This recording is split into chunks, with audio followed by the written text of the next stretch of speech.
Tukulisikanya njabo.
Maji.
Mwangwe omgaga tabana choice da bwendia.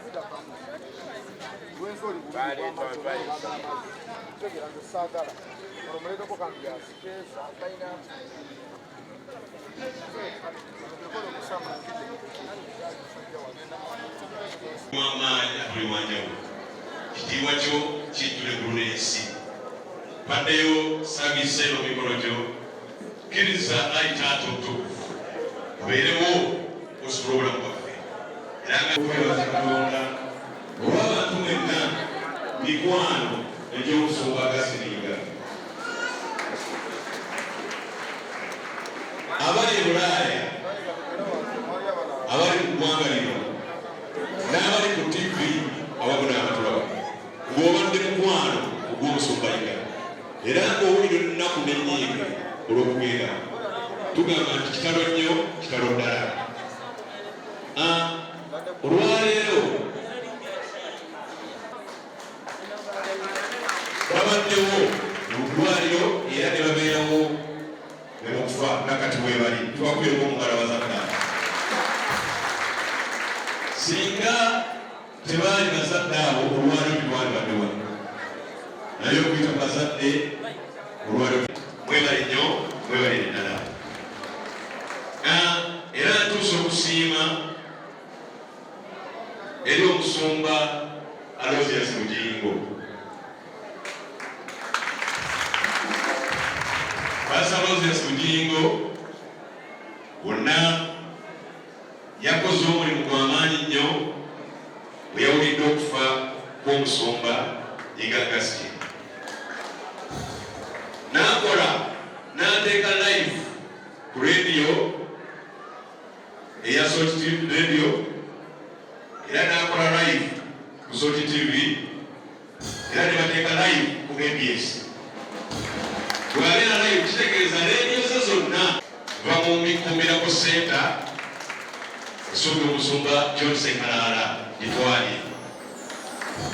Yasanyuse nnyo Simeon Kayiwa.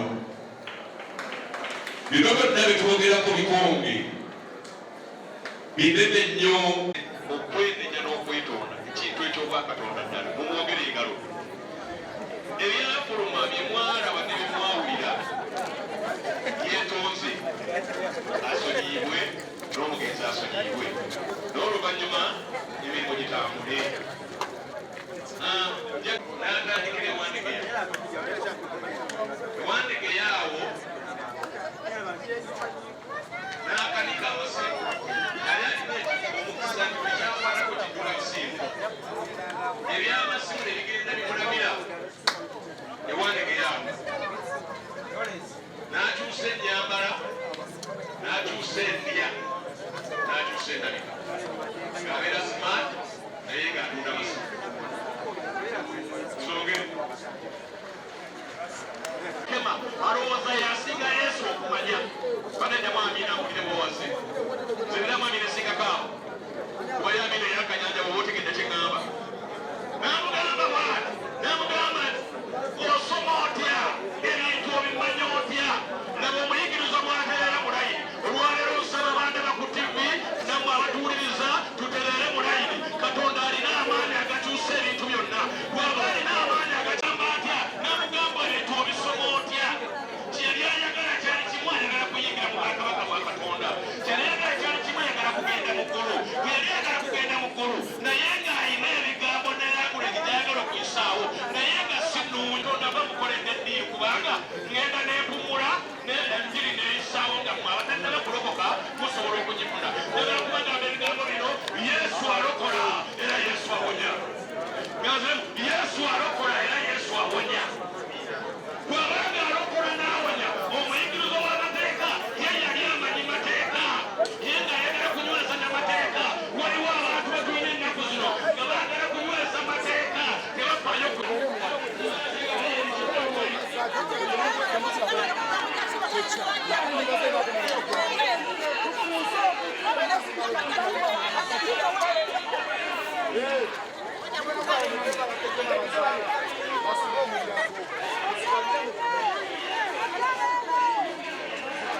abakozi baffe abasembisa twazisabye naye katonda yabaddayo okusobola okumuteekateeka ye tayinza kuwakanya n'olwekyo tebasobola kubamutuwerendeku amaanyi n'eddoboozi Baganda Brothers and Sisters Bishop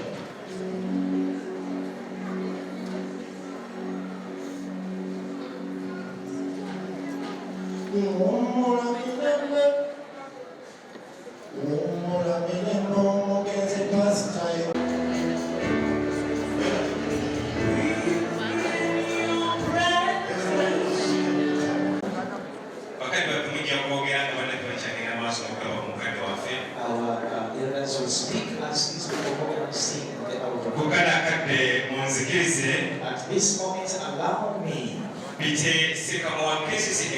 I call Kawalia Abubakar.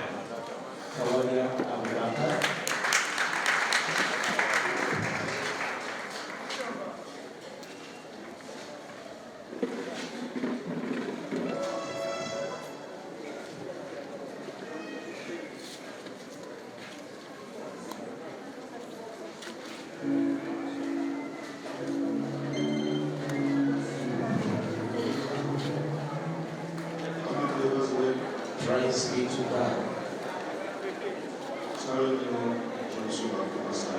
So sad for our pastor. How many We got the news of losing our brother, our friend.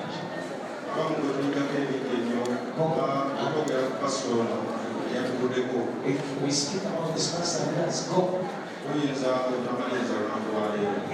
not wind up this day. Can we come to the house? We have a lot of time to discuss. But let's respect and honor the soul of our Father. Yes. Thank you. Some of us will sing Pastor Ego for many years. And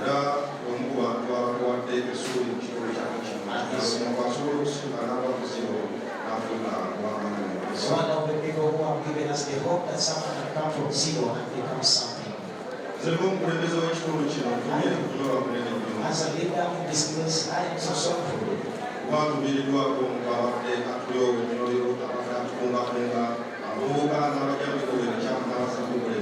Because we lost someone who was very important to us who could change people's lives.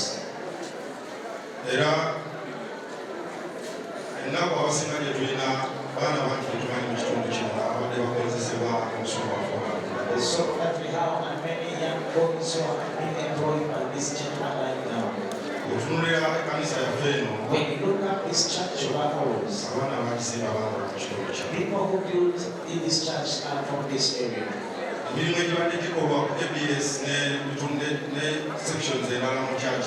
work which was done on ABS TV and the this church. He was employing or giving children in this area jobs to do. We as leaders, we learned a lesson from him. He was a man who would speak the truth. So at this very hard time, we needed people to come out speak the wrong things that are happening. Such of us who need to say the words we can speak. I want to encourage you to come to the coming and be shared. As I told you earlier, that we may not speak in our word.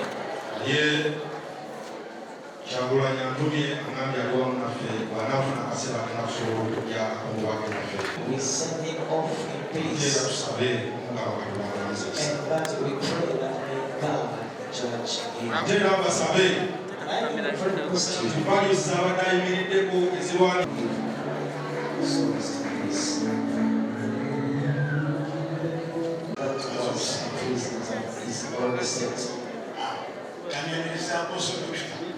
Let me welcome Apostle Doctor. Speak to us. Yes, producer.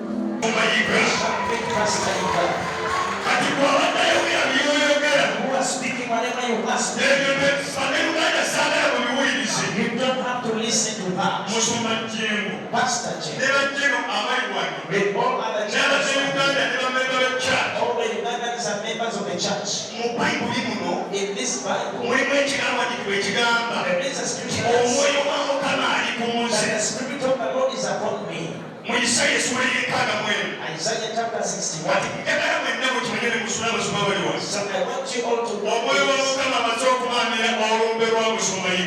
Holy Spirit of God has already covered the world. So let's not worry no more. We are going to meet Pastor Ego. I want to thank Katikiro. He came here. The message that he delivered us. You Ugandans who are following. We really thank you. And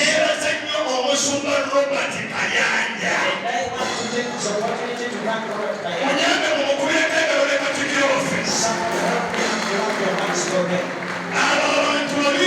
Those two people, they showed up with Pastor the situation that the Bible says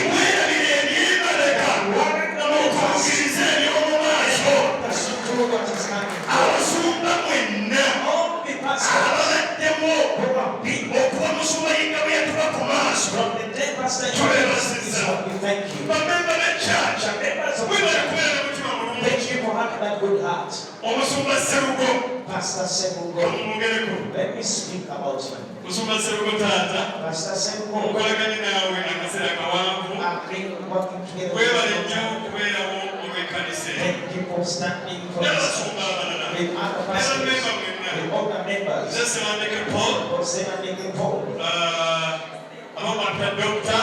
People call them Tebambita buyisi. the doctors. Nina doctorate. I have that. Ndi musumba wa Success Power Ministries. That's some success part. Beeyazizza nnyo omukulu omukisa gumpadde. Thank you for the privilege that you ABS mwebale nnyo. ABS, thank Ne you. bannamawulire abakubaliza omukulu. Tuyanze tuyanze. Thank you so very much.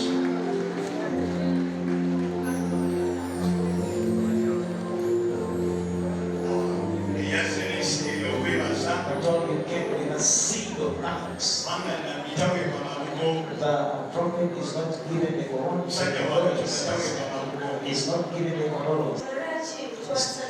It's the reason to why we decided to compose this song. That's a sending off this last